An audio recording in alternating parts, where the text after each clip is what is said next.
several different moving parts. You got the school board, you got the decision you guys are going to make here. Now then after that, how does it proceed from there? One, the Board of Commissioners and the school board, I guess, has to vote to either jointly do it or do it separately, or not do it at all. And then at that point, I think the government has an obligation to communicate to the public what you're doing. What will this money go towards? Because the public's going to want to know, well, you're going to raise my tax, where are you putting the money? Separately, in our experience, the way it happens, you had asked me what happened so well in Leon County. One of the elements is we got the people who are engaged in the community leaders, folks such as yourselves, to form a separate, private, independent committee, and they fund an actual electioneering campaign. Some call it's called the BIC, a Ballot Initiative Committee, or political committee, as you've heard that term. They raise and spend money on their own to tell the voters, hey, we like this is what it's going to do, we want you to vote yes. That's not an appropriate role, nor is it a legal role for the government to play, but the government does have an obligation to go ahead and say, this is what it's going to do. Sales taxes, anywhere between 25 and 35% of them are paid by people who don't live here, visitors to the community. Voters tend to like that.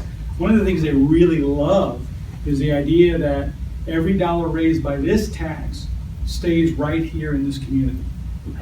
People, I know this is going to come as a complete shock to you, but people don't like what's happening in Washington, and they don't trust their money when they send it up to DC. They like the fact that if I'm paying a penny here, at least that penny stays right here. So we will test a variety of ways to test the ballot. Okay, I know there's issues with the school board and stuff. We'll look at those as well. And then we'll go through, we'll mix those up, and we'll come back with what we think is the best ballot language, all right? We'll negotiate and discuss that with your county attorney to make sure it's legally sufficient. There's all kinds of rules and requirements that we have to go through. It has to be a ballot summary, it has to be 75 words, it has to be consistent with the actual language of the initiative itself.